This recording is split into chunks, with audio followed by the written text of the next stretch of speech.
Hi, hi. Hey, we got it. How are you? Got it. I'm good. Good. I'm in Berlin. You're Uh, in Berlin. I'm in Love Berlin. it there. Um, Did you go to the church? which church? The one with the bullets bullet holes they left in? Uh, Um, that huge structure that looks like it was bombarded in World War II. yes. I have been to that before, but not this trip. Yeah. I That's was in in this. Ukraine, so uh, That's amazing. I It's have amazing. you know more recent. uh, How is it? It's crazy, right there? well, I mean, Ukraine is. I was in Lviv, which is a fairly peaceful in the sense that they haven't had a lot of violence there, but there was an air raid and there was a missile strike right after I left. So it's intense. It's really Do intense. you I was think filming. that it'll end soon? Unfortunately, I think the Russian side doesn't want to quit under any Doesn't circumstance. want. Yeah. So I that, think it has a lot to do with pride and a yeah, lot to do with losing face. abs- It's just that he's a dictator, so he at any cost he will continue. yeah, yeah. So it's tough. I mean, I actually one of the things that I filmed when I was in Ukraine was the Lviv Symphony Orchestra, which has become a aid center. So I watched the orchestra and it was all the second string musicians because I guess the first string dudes are carrying guns instead of violins right now. Um, and they were playing Mozart's Requiem for an auditorium filled with boxes that were all going to the front. And so they had a Ukrainian Orthodox priest blessing the medical supplies, and this symphony orchestra is playing for this empty auditorium, playing the Requiem, and it was such a powerful thing. We just stumbled in. We were going to interview the orchestra director, and Wow. she said, "Oh, well, they're rehearsing right now," and we walk in, and it's this incredible music, and this it was sort of like the end of Raiders of the Lost Ark. I mean, just piles and piles and piles and piles of boxes, all going, I think, to the east, where Yeah. there's a lot more trouble. So, So does America are we they're sending them equipment? sending equipment and medical supplies. Yeah. Good. So the Lviv Orchestra is collecting medical supplies to send out. Right. It's amazing. So, yeah. The only, I mean, without that, there'd be no war in the world. I mean, why did that guy have to do that? You know what I mean? It's like, I know he wants to expand his land and Yeah. I mean, that's the obvious reason to me. I had some Russian friends that I try to get what the take is over there and try to understand what the propaganda is saying. And yeah, I don't know if we want to keep talking about Ukraine. I mean, it's inspiring. no. I mean, it is a subject that people who don't know or don't care should know about. So Yeah, let's move on to what we're going to do. I have links on my Instagram here. If anyone wants to donate, I have all kinds of links there, helping people get their money in crypto, and you can send money and support Ukraine. Right. All the time, and soon I will have a link up for the Lviv Orchestra, which is keeping musicians alive, keeping musicians employed, and sending medical supplies to the front. So it's pretty crazy experience, and I have a lot of friends from Ukraine who are now in other places. Berlin, I just hung out with some last night, and some of them have gone to Paris and Yeah. Warsaw. And they're all being accepted. They're all being accepted into the country. Yeah, actually, what I heard last night, a friend who she and her parents got in a car within hours of the first missile strikes, and Right. they were shocked because there was no cell phone service for the last 2 days. It was like a 2-day line to get out, and so they finally walked across the border, not knowing what the world's reaction was, and they saw these signs from people from different countries basically saying, you know, if you want to come to Germany, come with me and I'll help you. You want to come to Poland, come with me and I'll help you. You want to come to Romania. There were all these people who come to the border to volunteer and to help out, and that's cool to hear. So, all right, well, let's go on the next topic. yeah, I mean, maybe it'll keep coming up, but Yeah. well, so Marky and I'm a filmmaker and musician once in a while. Marky and I met because my band, which doesn't exist anymore, called the Honey Brothers, with Adrian Grenier, was playing the drums for us, and I guess he knew you somehow, but Yeah, we ended that was up a lot of fun. We played a show with you, and I got to play a couple, I think 3 Ramones songs. I got to play ukulele with you playing drums, and we played, I don't know which songs they were, but 3 of them. I know Blitzkrieg Bop was one, and I Want to Be Sedated was one, and can't remember what the other one was. But so I learned them all on ukulele, electric ukulele, and you kicked Adrian off the drums and took your proper seat. And we just, I remember the feeling was like, you know, I'd played a lot of music before. Playing those songs felt like being deposited onto a train that's already going 150 miles an hour. Like you're standing still, and then just suddenly it's like, you know, unbelievable power and speed, and like it felt like, I mean, my experience playing it, I was like, man, you wouldn't need drugs if you're playing this music. It's an onslaught. It's an onslaught of energy, and I do that with my own. I play 45 songs like that throughout the world. So the Ramones did 33, but what it intended to be, the sound, was just to be an onslaught of energy. Mm-hmm. That's really what the intention was in the beginning. Right. Well, music is in your blood. I mean, I was amazed when I read your autobiography to find out that was it your grandfather who was cooking at the Copa? Copa ran the 21 Club. Okay.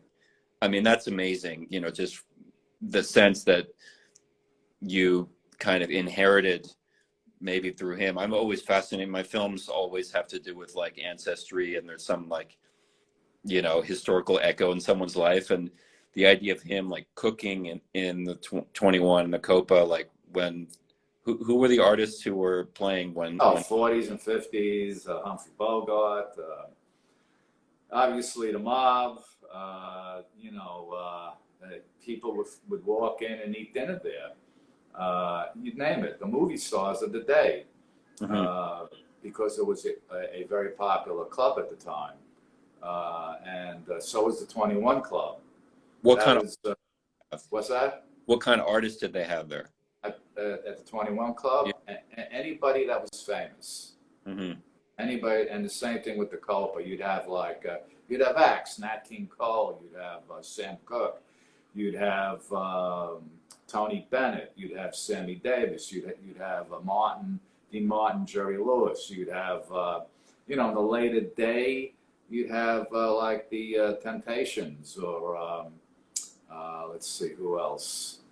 Do you think your great stories about that had an influence on you getting into music? What is that? Do you think your grandfather's, the story of him being in a club? His connection? Yeah. Well, no, the influence he had on me was the sauce, was the tomato sauce that I put together.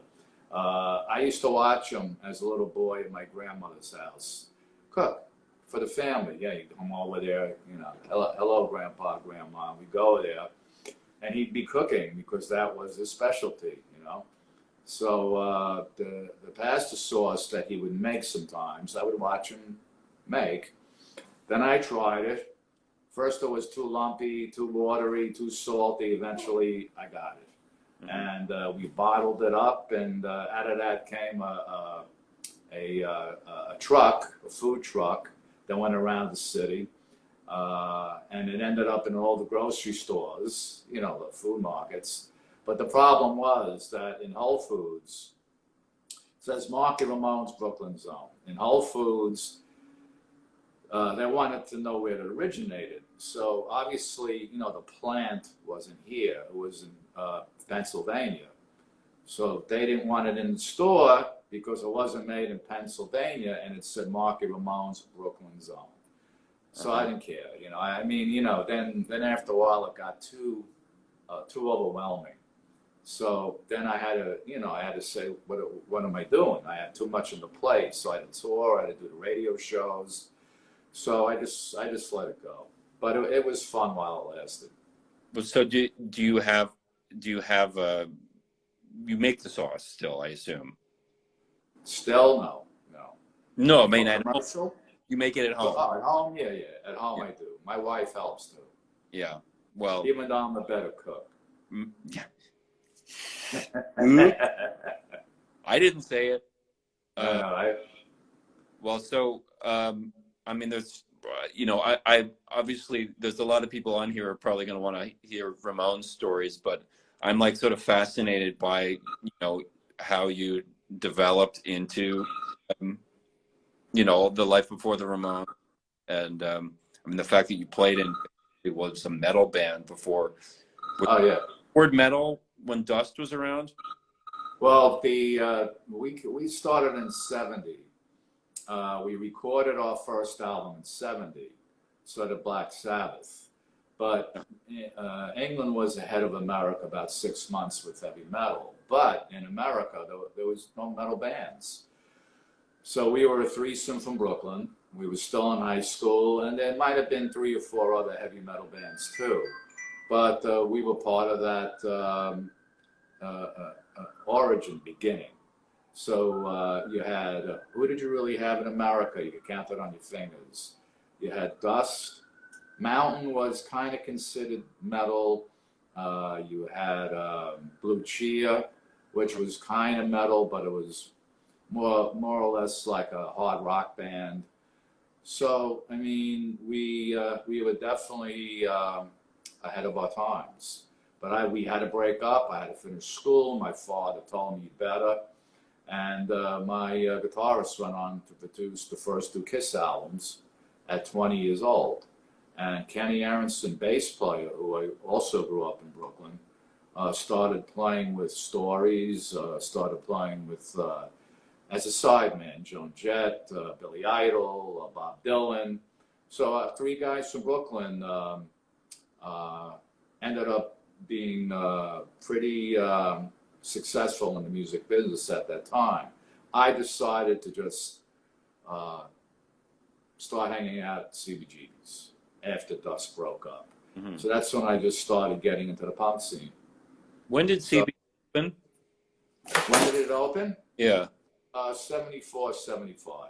Okay. Around to music like punk rock. Hilly Crystal, the owner, let us play there. They didn't want to play punk rock in other venues at the time because it was new, and to some people it was kind of like a little offensive with the leather jackets. They thought we were all gangs. But at the time, disco was big and soft rock was big. And, you know, each to his own. I don't care. But a lot of, like I said, a lot of venues were reluctant to play our genre of music. So there weren't that many places to play. Max's Kansas City, which was another club in New York, and CBGB's. Had done a lot there in the late 60s, right? At Max's. Oh yeah, there were a lot of 60s bands that used to hang out there. I was too young to Where was Max? Max's was in near 14th Street. 14th Street and Park Avenue. Okay. So I mean, out of the bands that hung out there, you had you know, the Doors, you had Jimi Hendrix, Led Zeppelin. You had all these 60s bands that started in the 60s that would hang out there. Then eventually, of course, you'd have Andy Warhol, you'd have Jane County, and then you'd have David Bowie, Lou Reed, and all these other people from England, and Alice Cooper would hang out there. So it was a combination of people from that era, and then the punk scene came in, And then you have the Ramones, you have television, you have Talking Heads, the Blondie, and the New York Dolls would be hanging out there too. So, you know, depending on what decade and era populated the clubs. Was the Fillmore East still around by that point, or had it closed? Fillmore closed, I think, in 70, 71.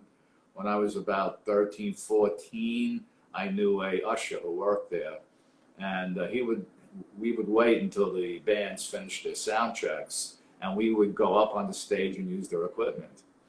Oh, really? And yeah, so we did that. What is that? Were you pretending to be roadies? If anyone looked at you, you're like, no, oh. he was an usher. He was an usher, and I guess he had some sway. And you know, the bands went back to their hotel rooms, and I guess the roadies went out to look around New York, and we were able to do that. And yeah, the Fillmore was still active, I think, to 71. And did you meet Bill Graham? Did I ever meet him? Yeah, I met him. Okay. He was a nice guy, quiet. What is that? Do you know my mother died in the helicopter crash with him? I didn't know that. Sorry. I had no idea. That was my childhood. Man, I don't know why they took off like that. Yeah, I'm actually, my third feature film is a documentary, which is about the accident. It's about my mother and the kind of psychology, trying to analyze her psychology as to why such a smart and brilliant woman would get into a helicopter in a rainstorm when she apparently at the whole concert that they were at before that, she was saying to everyone, they were at a Huey Lewis concert, which I still find shocking, but that's a whole other subject. But anyway, they were trying to convince Huey Lewis to like play some benefit. So they went, and my mother was terrified, and she talked about the ride over being terrifying. And so everyone in the band came out to the parking lot and said to my mom, like, you don't want to get in that helicopter. You've been saying so for 2 hours. We'll drive you home. And then Bill said something to my mom, and she got in. So I look at the question of, you know, fatal flaws and the people's illusion of invincibility, which is, I think, what Bill had, having survived the Holocaust and then kind of invented stadium rock. I mean, incredible life. And then my mom, sort of in the aura of that rock and roll energy, somehow she couldn't say no to it. You know, almost like a groupie. I hate to say that about my mom, but, you know. Well, I mean, you know, she liked being around bands and seeing how things worked. The thing is that there were high tension wires around, and unfortunately, it just seemed like a very. I mean, where did they take off from? They took off from the Concord Pavilion, which is the East Bay, San Francisco, and they were heading to Novato, which has a kind of like a small plane airport, and they were following Highway 37, which is on the north part of the San Francisco Bay, along the marsh, and probably using the road for guidance because the helicopter was not rated for instruments, so he didn't have radar. He was using sight, and you couldn't see anything apparently that night. So they had to make it that night to that show, or the next day to do what they had to do. Well, they could have waited. This is on the way back from the show. They were just going home. Oh, they were going. Right, okay. Yeah, they were going home, and you know, it would have taken 25 minutes longer to drop. Car. Yeah. That's what happens. That's what happens. You know. Not to bring up Ukraine again, but I'm going to bring up Ukraine again briefly. You know, all the pain that these people have right now, and you know, I've been making this movie about my mom, and it's, you know, a huge amount of work to work on a movie, right? You know, and definitely thinking about every family. You know, we're talking about thousands and thousands and thousands of families of people who are dealing with the kind of loss that that my family dealt with, you know, one death. And you just think about a whole country that is having, you know, hundreds of thousands of people have someone close to them who have died there for nothing. That's just anyway, I was thinking about it while I was filming in Ukraine a couple of days ago, just that I'm making a whole movie about the ricochet of one death, and like we're creating so much more pain in the world. So anyway, it's not a very Ramones like part of the conversation, Oh, but okay, the oh. Ramones fans can handle it, right? We can Well, talk about it's good to life on inform. too. What? It's good to inform Yeah, about, if you have that opportunity, let people know what's really going on, yeah, because so much stuff out there that you just don't believe. yeah. Anyway, let's get back to the music. Let's get back to music. You want to talk about Ramones? I mean, we can talk about Ramones. Well, I was at the bar. I just finished a tour with Richard Hell and the Vortoids with the Clash in England in September, October of 1977. And when we got back, Richard didn't want to tour anymore. And Tommy Ramone, who was in the band for three and a half years, did 3 albums, but he didn't want to play anymore. He just wanted to produce. And he wanted to be able to smoke cigarettes and being told that, not to smoke cigarettes. Mm-hmm. So he wanted to keep his sanity. Anyway, I was very happy that he was producing the next album that we were doing, Road to Ruin. And the first song I did was I Want to Be Sedated with them at Media Sound Studios. In 1978, springtime, we recorded it. I got a tape of their rehearsal of the songs that I had to record, and a live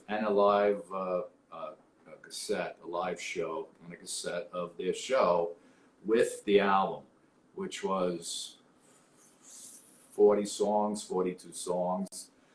And I had to learn all that on a drum pad with headphones on a boombox in 2 weeks. So I was gone 4 to 5 hours a day because I wanted to be in a touring, respectable, great original band that started the whole thing. So I was happy to be asked, and to make it more official and legitimate, Tommy and Johnny Ramone asked me to join the band. So I went to a rehearsal, and we did 3-4 songs, and it worked out.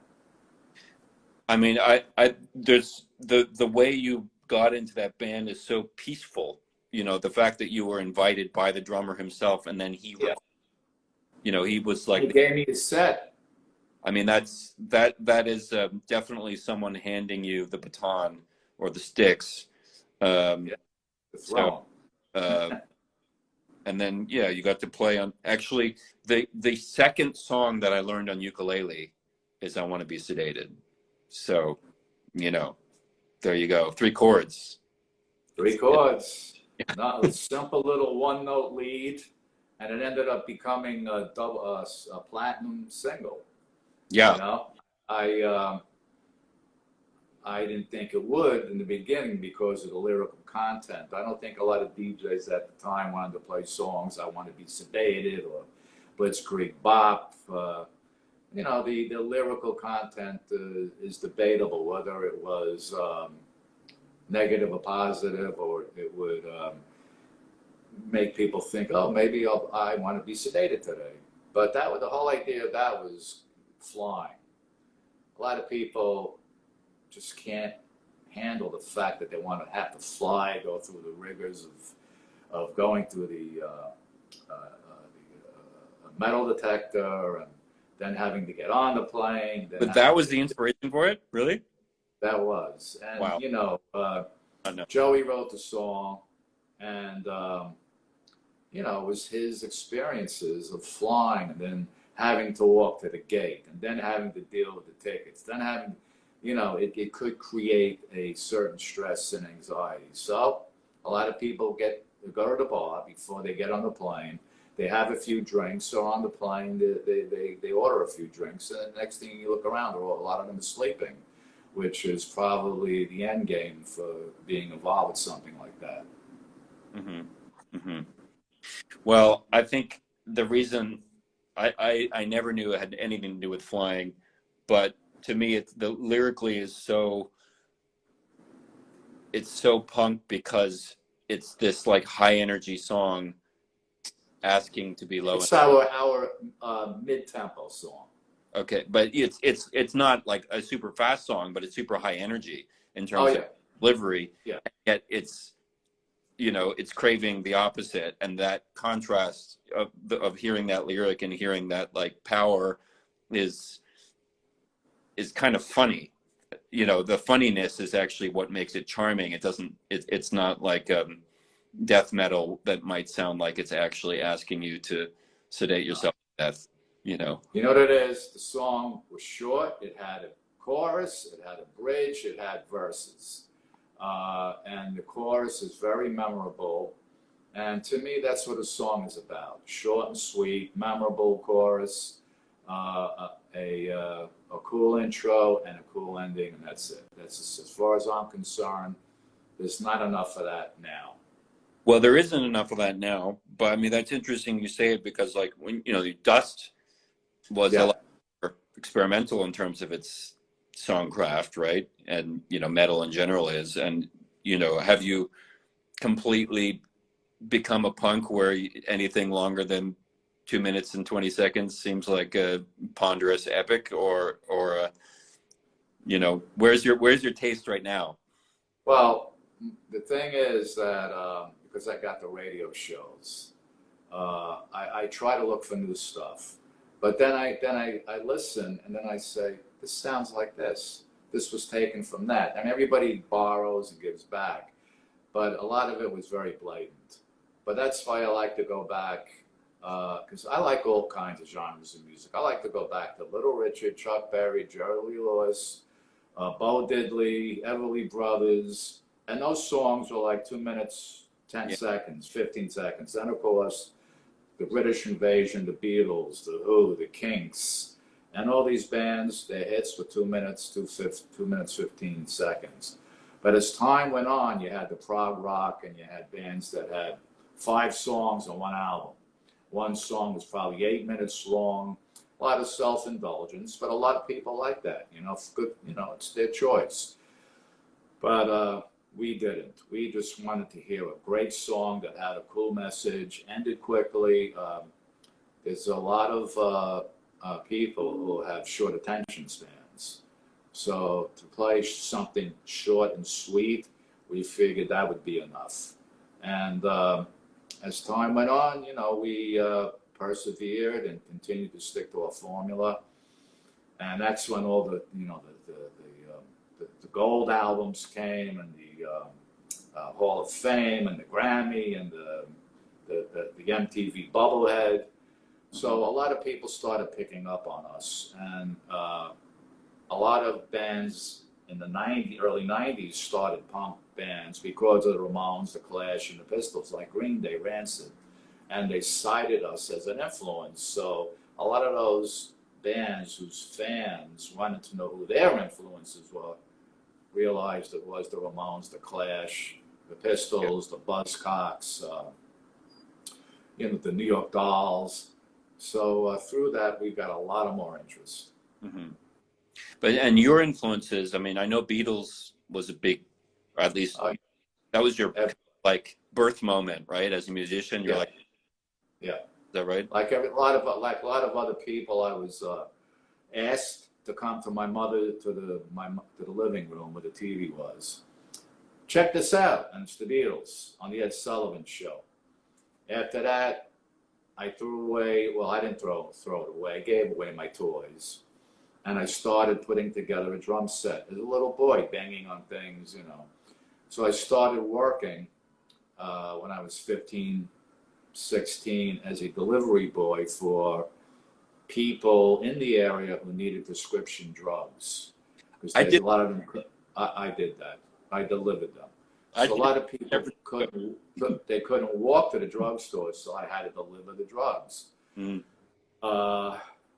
You know. Anyway, I started putting together a cheapo drum set.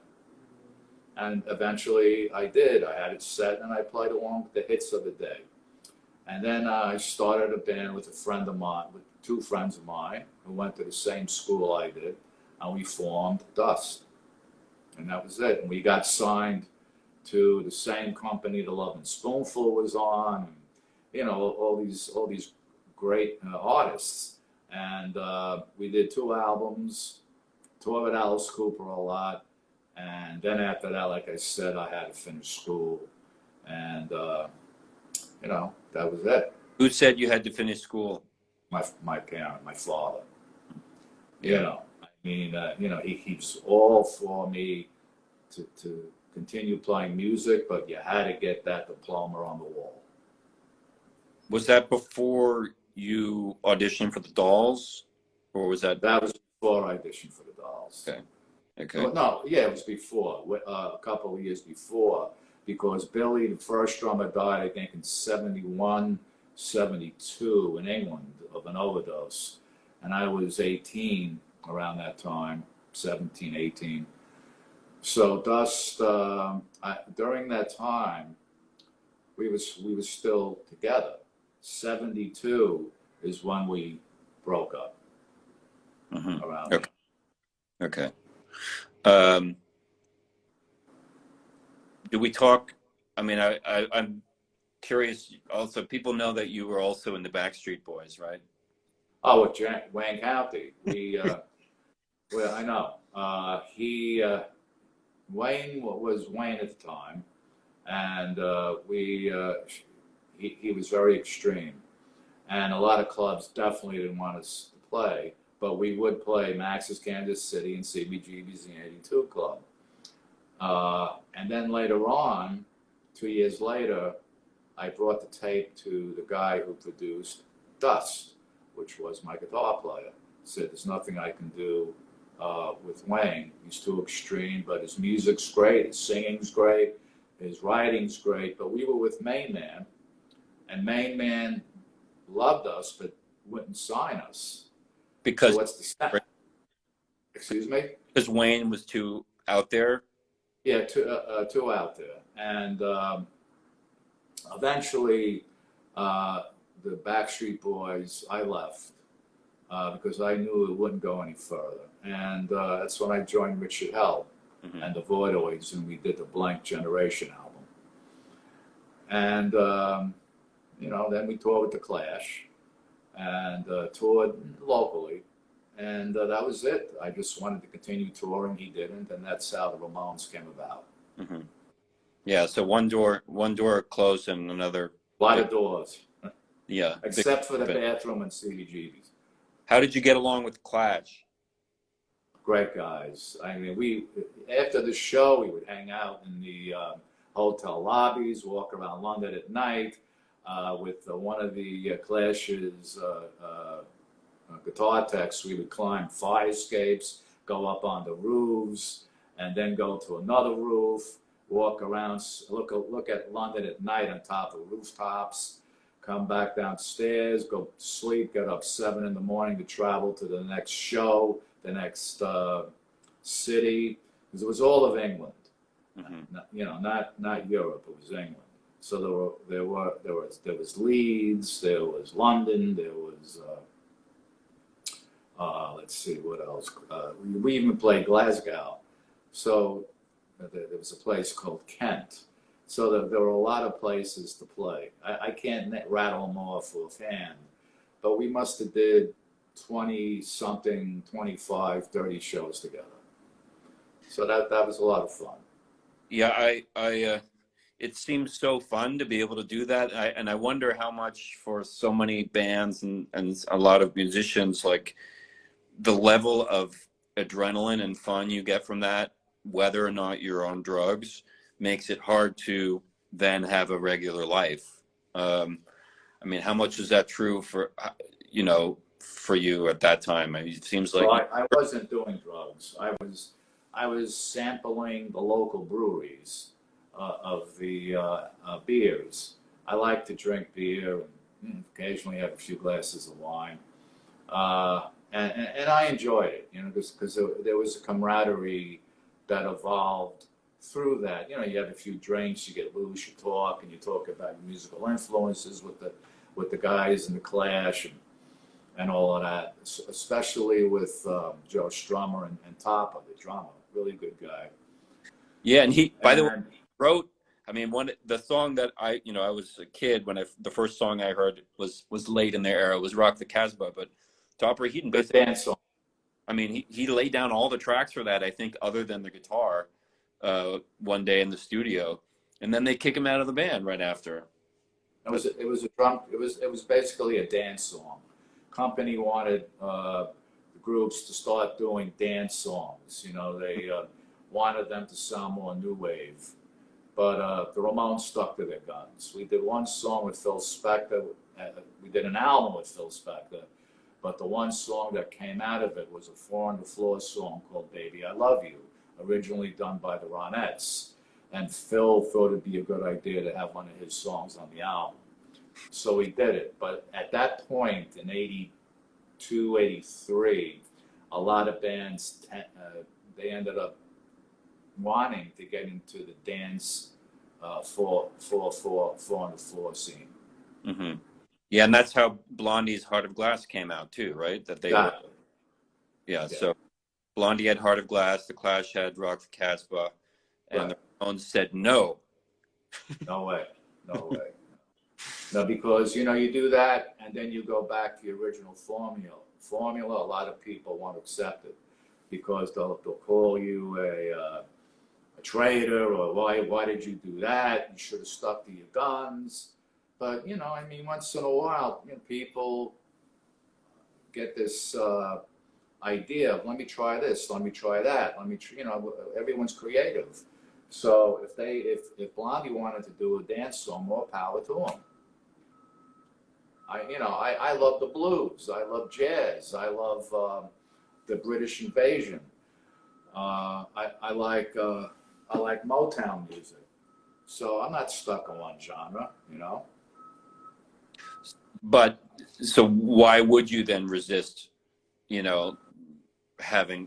I mean, I can't imagine a Ramones disco song. Obviously, that's. I wasn't the only one in the band, right? So I joined the band in '78, and their intention was to just be very, very powerful, straight ahead, 4/4, 16th notes, 8th notes, and that was the thing. And now, 2022, people thanked us for not changing, for sticking to our guns. And I'm more proud of that than having a #1 dance song. Yeah. By the way, I'm getting some questions. I'm just noticing. I always forget to check this. Liguria. Someone's wondering about an event in Liguria. Are you playing in a place called Liguria? I don't know what that means. Can you maybe look up on a map where that is, or is it? I'll Google it. Someone tell me. I have no idea. I know I know I was asked to do something in Europe, and I said, you know, COVID's getting better. It's disappearing kind of, but some of it's coming back a little. I figured I'd wait. I really didn't want to tour anymore. I really wanted to stop. But my promoter said to me that a lot of this was brought up before COVID, and that there was a lot of interest from local promoters there. So I said, all right, you know, let's try it. Then COVID came. So now a lot of these promoters want me back to make up these shows that they promoted, and I understand that, you know, and I don't want them to lose any money or any of their reputation as a cool venue to play or an outdoor festival. So I told them I would do it. I would do it in I think it starts in the summer or the fall. And in the meantime, I just did Lollapalooza in Chile. I played 4 countries in South America. Yeah, you got always in South America. Yeah, I did Chile. So I did the Foo Fighters. We played together. And then the next thing I knew, Taylor Hawkins just passed away, died from, I guess, 10 different prescription drugs in one body, which really just can't handle it. Mm-hmm. So, you know, I don't want to soft soap it. I've been through it with my alcohol abuse that I had when I was in my late 20s, early 30s. And, you know, it all leads up to abusing your body and then, you know, What do you passing away. think? Why are you a survivor? I mean, what is it, luck, or is there some will to not go down the Well, road? like I said, I like to drink, but I stopped when I stopped 35 years ago.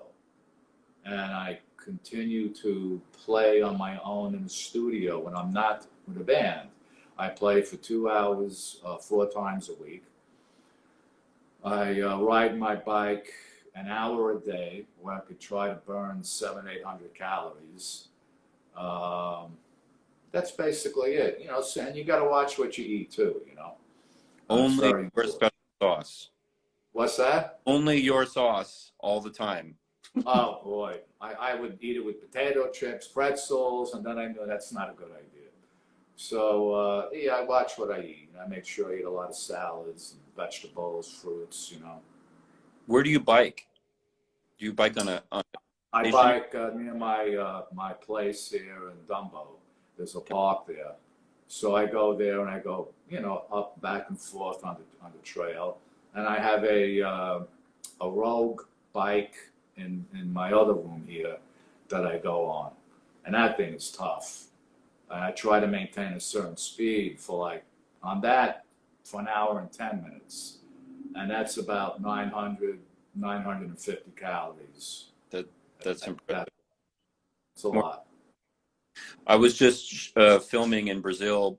There's a project I want to get off the ground that's all about street biking, and I was happy to know that you, in addition to being a cyclist now, that you were a bike messenger, right? Yeah, yeah, That was one of your gigs. yeah. Um, I had to do it after Joey said to me, Mark, you need help. We want you to go away and straighten up. And he was right. It was either me or Dee Dee. Dee Dee had a heroin problem. But obviously he was the songwriter, and he was one of the guys that helped create the band. So I had to go. And, you know, it was the best phone call I ever had, because it made me realize, hey, let me do the right thing here. So I went to a rehab twice, got straight, and then I got back in the band 4 years later. It took a while. One of the jobs I did have through my psychiatrist at the rehab suggested was do something different, do something everyday job, do something that'll keep you physically active, do something that'll you can meet different kinds of people. So being a messenger was good because I met all different kinds of people. I was able to ride 8 to 9 hours a day. Being a messenger, you'd have to get there at 6 in the morning, and you leave around 5:30 at night. and were you touring all over Manhattan, or was it all over Manhattan, Brooklyn, Queens? right? And then one day I got another job offer through a friend to put up wrought iron gates on crack houses, because in the 80s those things were big. So we had to, I guess the city had to shut them down. So there I was with the celluloid torch and the goggle over the face, putting up gates to stop those buildings from being the main source of crack. Mm-hmm. So I did that. And then I was asked to come back to the Ramones. Clem Burke, good friend of mine, drummer of Blondie, tried to do 2 shows with them, didn't cut it. Good in Blondie, but not a Ramones drummer. Uh-huh. So light or what? What his touch was lighter than they needed, or well, he couldn't do the eighth notes that I do, and that Tommy did, but good in Blondie. I'll never, you know. I mean, you know, he tried, and I understood the situation. You just can't adapt to something that you just can't do.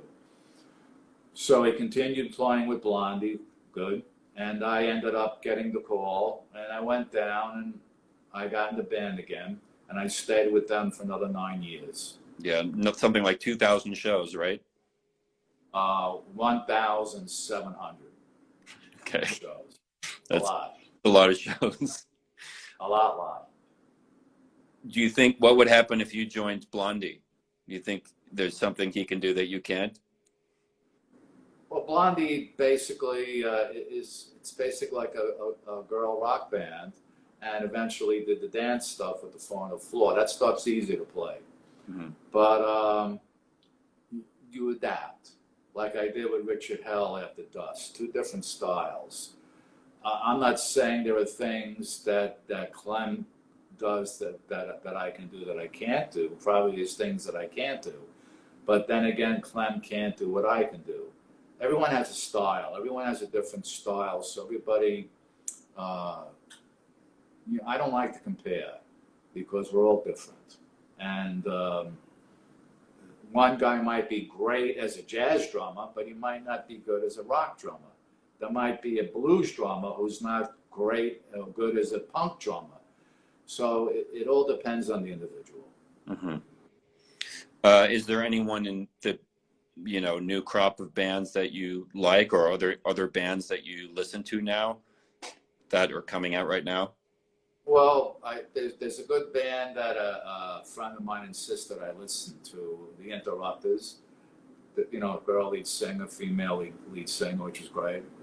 They're good, and I still like a lot of this. Now Lars Fredriksson from Rancid put out a solo album, and it's he's doing some good things on his own. So there's a lot of bands that are individuals of those groups that are coming out on their own. So I'm waiting to see what a lot of these band members are going to put out after this COVID situation, because a lot of these musicians had time to develop what they wanted to do as individuals because of the COVID situation. So, if you look a little and you give it time and listen, there's some stuff out there that's okay. And you're going on tour doing spoken word or some? Yeah, I just did 2 in Boston and Connecticut. Yeah. Long Island is 2 weeks from now, and then I'm doing Long Island and Rhode Island, and then I might want to do a little more, and then the tours start. So that's I enjoy spoken word. Why? Because you're in an environment of, like, say, 800-900 capacity. You're close. With the big shows I did just recently, 30,000-40,000 people. And I did that with the Ramones too. The US Festival, there was, I think, 100 and something thousand the day we played, at, towards the middle of our set. Not when we walked on, but towards the middle. So the audiences got bigger. So I'm very happy to know that I'm going to play a venue of 800-900 capacity, because you're closer, you engage more, you have more of a one-on-one. A huge show, you're not really there's no contact, right? Except the mass of people, which is great. But I think every venue you play, you learn something of how to deal with the room, how to deal with the size. Plus, what happened was during Lollapalooza in Chile, when I just played there, I didn't play for 2.5 years. So you walk out on that stage in front of a multitude of people, it was very overwhelming. But like riding a bike, it comes back. So that's what I had to confront after 2.5 years of not playing. So that was a little unusual. Yeah, I can imagine, I can barely imagine, but playing to 50,000 people or more, it sounds terrifying in the sense that you can't see anyone, you can't connect. No. They're way too far away. It's just this mass, but you know that everyone's looking at you. So they are. They are. I mean, you have 2 eyeballs. So if you have 50,000 people, it's 100,000 eyeballs looking at you, which is great. I mean, we're very grateful for fans that we've had and still have, but it's just a different environment. There could be slam dancing. There's always slam dancing. There's always, which I consider a contact sport. There's a lot of contact sports. There's football, there's soccer, there's so many things. But slam dancing to me is like a sport, you know. Mm-hmm. You're getting rid of your angst, but you're not really hurting anybody. You're just banging into each other. You might go home and have a few bruises. They're friends. But, I remember the first time I had a real like slam dancing was at the Cow Palace in San Francisco to Metallica, yeah.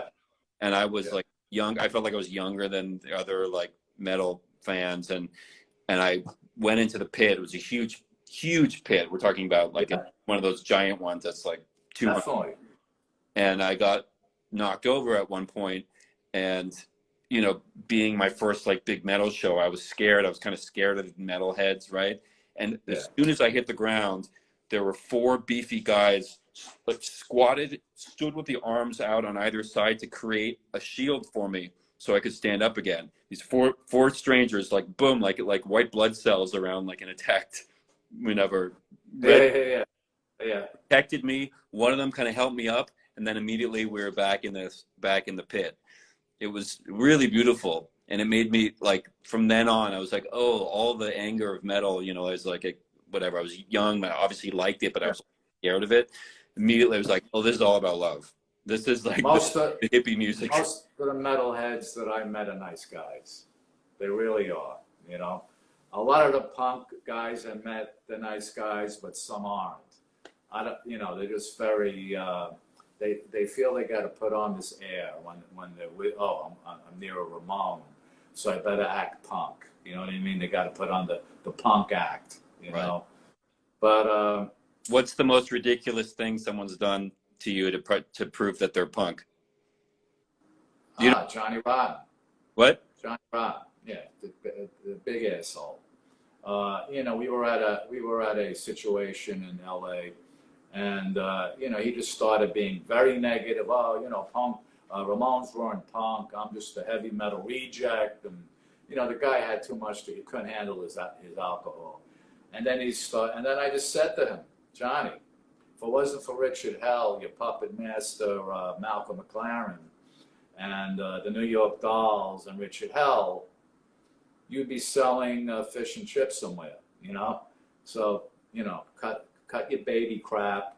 You talk the talk, you never walk the walk. I know you want sensationalism at this moment.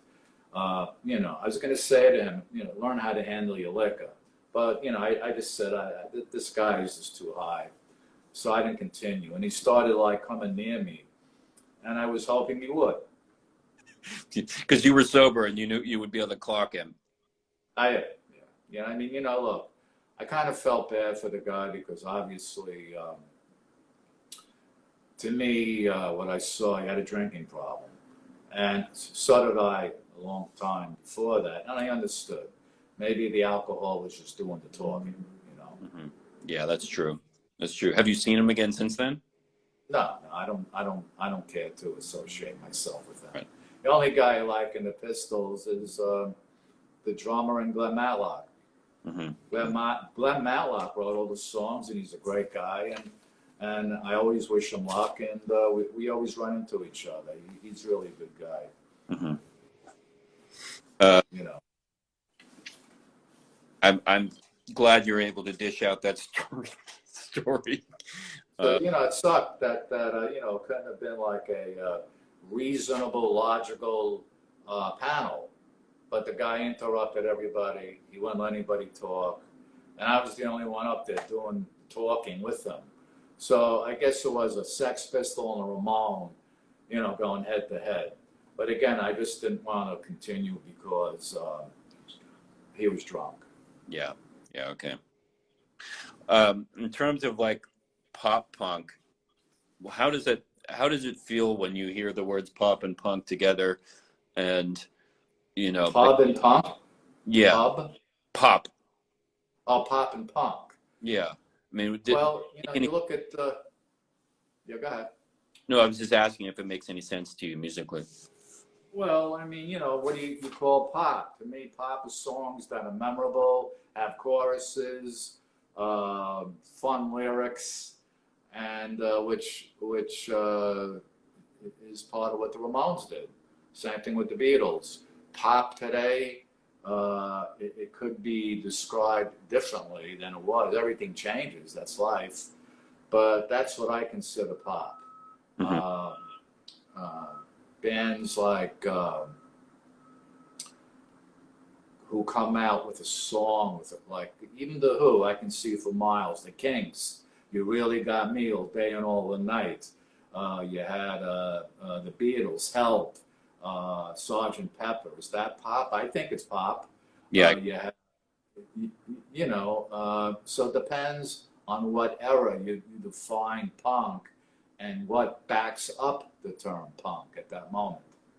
Well, then, yeah, what backs up for me, you know, a lot of what's called pop punk now is loud and they are playing fast, but there's something about the attitude, and you know, maybe I'm a snob, I don't know. There's something about the attitude of a lot of the what's called pop punk where it seems like they're sneering at like their dad's girlfriend or something, but they're not actually. There's something about it that doesn't have a rawness, even though it's loud and they're screaming. And I'm not going to name names necessarily, but like that kind of the music that's called pop punk that comes out, that I'm sure a lot of these people cite you as an influence. Oh yeah. I'm like, well, they're not listening well. You know. Right. Well, you know, you can't, you know, to be like a band like the Ramones or the Clash or the Dolls. It was a different time. Things were a lot tougher and rougher, and you know, the atmosphere, the cities were different. So you can put that towards your music, and plus it was analog, the recordings. It wasn't the digital. I feel a lot of pop or punk bands when they go digital, it takes away from the rawness and dirt of the punk ethos, whatever you want to call it. And my opinion, I think when a punk band, I think a lot of that happened because of COVID. How can one band be together if you're over here, you're over a different state, or you know what I mean? So they recorded on, you know, the computer and everything, and they downloaded this stuff, and that was their results. But when there's nothing like a band in one room recording on analog, and that should be the way punk, in my opinion, should be recorded. But, you know, we have choices. You have digital and you have analog. So each to his own. I mean, I think that's true. I think the thing that I haven't heard anyone say before, people talk about the fact that, you know, you guys were you weren't influenced by punk because punk didn't exist. So you by all these other things, by pop, by Beatles, by the Who, by jazz, by, you know, nascent metal, and well, there were bands called garage rock, like the Stooges, MC5. That's you know, that was the term they used for bands like that. The Ramones solidified it. Yeah. You know, we every song was a punk song, not just one or two songs, and of course the speed that we played continuously, no talking, 1, 2, 3, 4 into each song. So that's how we thought punk should be. And then most punk bands picked up on that, and they started, you know, counting off the songs. They started playing faster, getting leather jackets, and you know the whole deal. We saw that influence, but I understand about you know, the solidification. In my opinion, the solidification of punk started in CBGBs. Mm-hmm. And like, do you think it's possible to get the energy?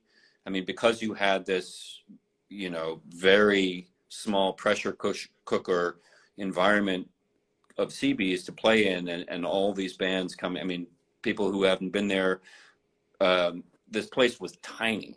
This, you know, it's historic, but it's actually not tiny.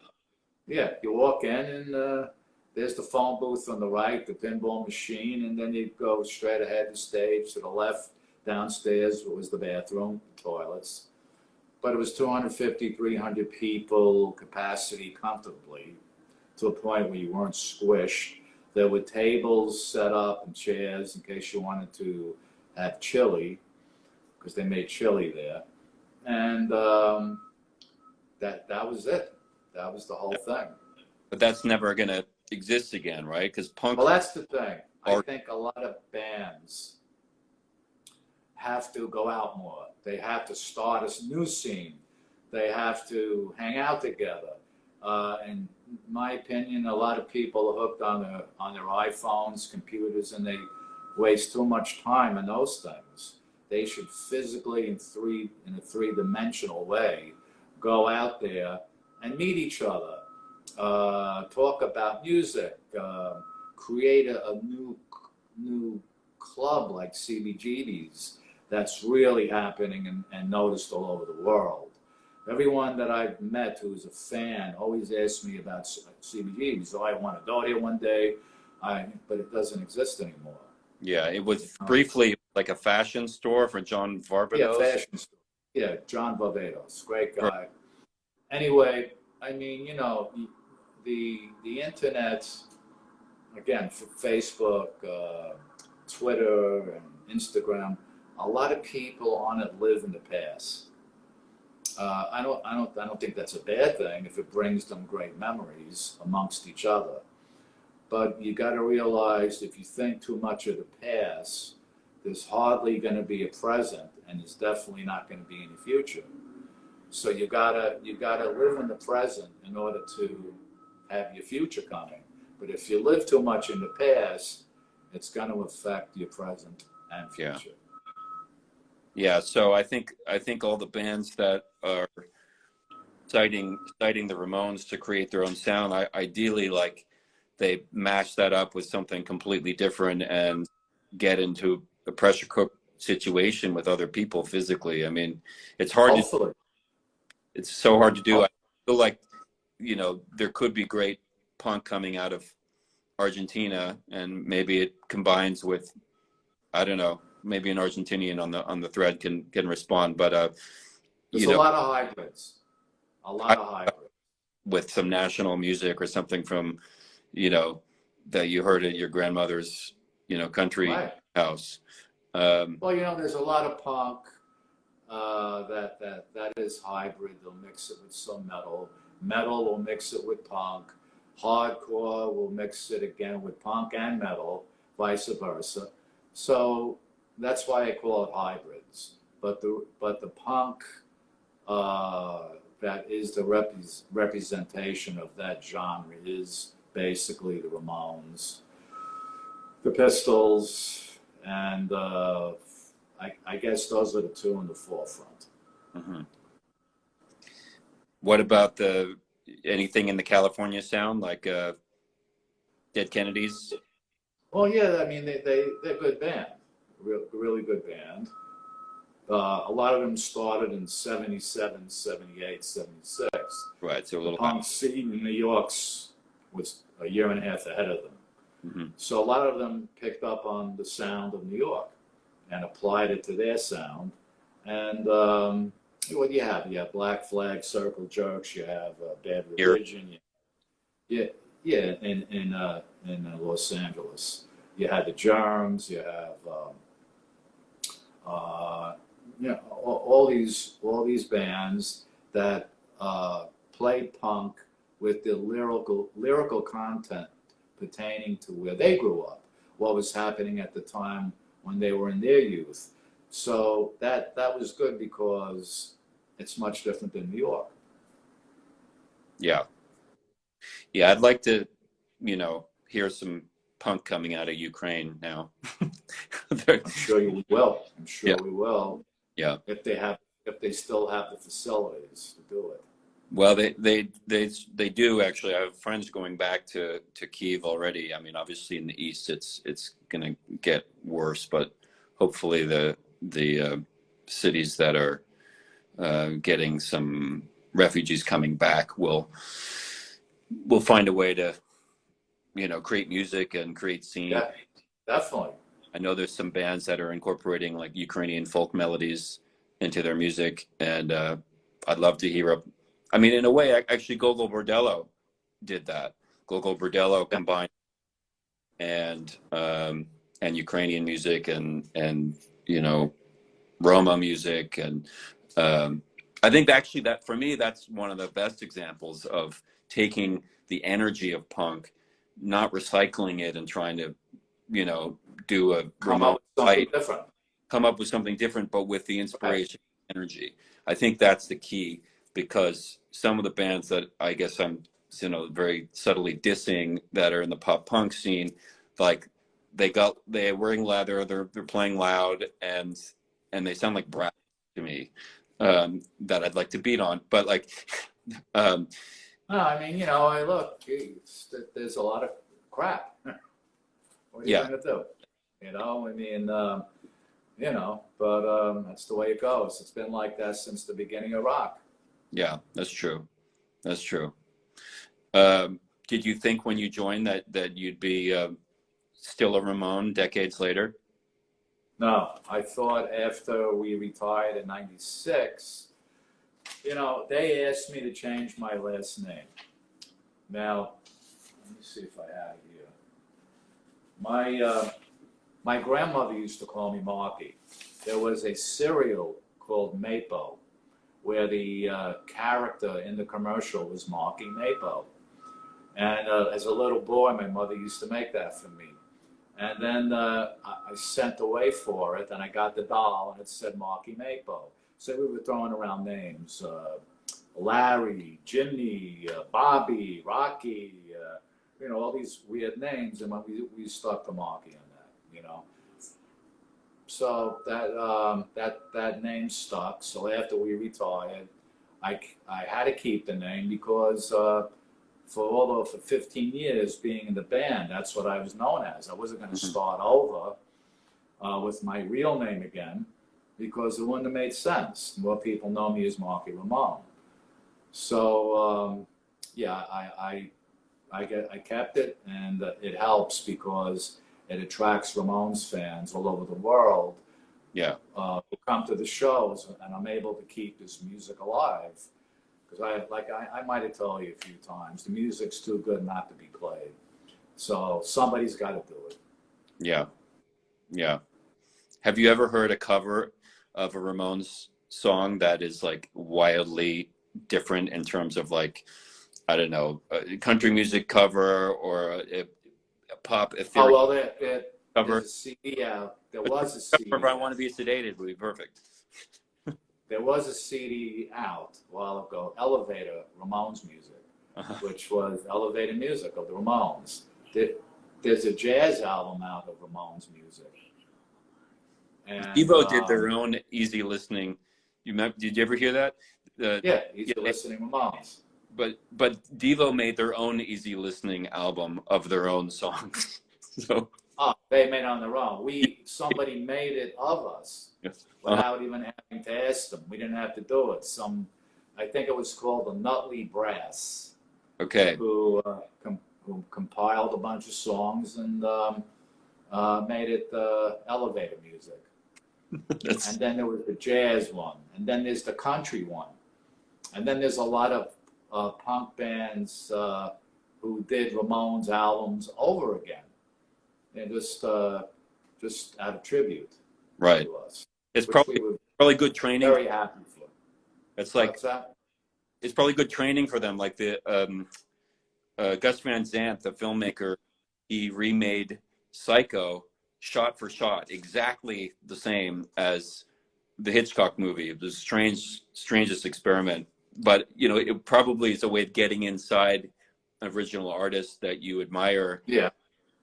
You know, if you actually play the real thing and do your best, you learn from it, you know, in your body, I would imagine. Yeah.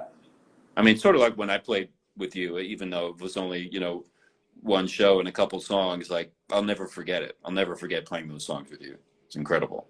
Thank you. That was fun. Yeah. Well, I just wanted to thank you for your work in the Ukraine. Well, I hope you'll get to play there soon, and if you do want to tour again, I'm sure there are fans in Ukraine who want to. I was asked to come to Russia just recently. I said thank you, but not at this moment. Yeah. You know. Yes, I understand. Well, thank you so much for chatting. people watching, you can hear lots of interviews with drummers from Neil Peart to who do we have? Todd Sucherman, huge list of people, and it'll be growing. We have it at airdrummer.com and at hotsticks.fm is the audio version. And please, I guess, check you out when you do your spoken word shows coming up. Yeah, I'll be in Long Island on April 28th, spoken word show in a town called Cutchogue and a Patchogue, and they wanted me to come there and talk. And then I'm going to Rhode Island and to do the spoken word there, and then all through Europe, my tour. And when is it? In June. So okay, everybody come by and have a good time. There's so many people in South America on this chat, and I think they're crying right now that you don't have a South American tour coming up again tomorrow. Well, I did. The only place I didn't play was Brazil because we didn't have time. Yeah. We didn't have, we just agreed to do the 4 countries we did, and then come back home. There's certain rules through the COVID tests and things, all this stuff. So we thought that 4 countries was enough. I mean, I love Brazil, and eventually I will go back and hopefully do a whole tour of that country. Yeah. Well. All right. Thank you. I'll speak to you again. You rock. Good luck. I'll see you soon. I'll see you back in New York. Yes. Okay. Okay. Ciao, ciao.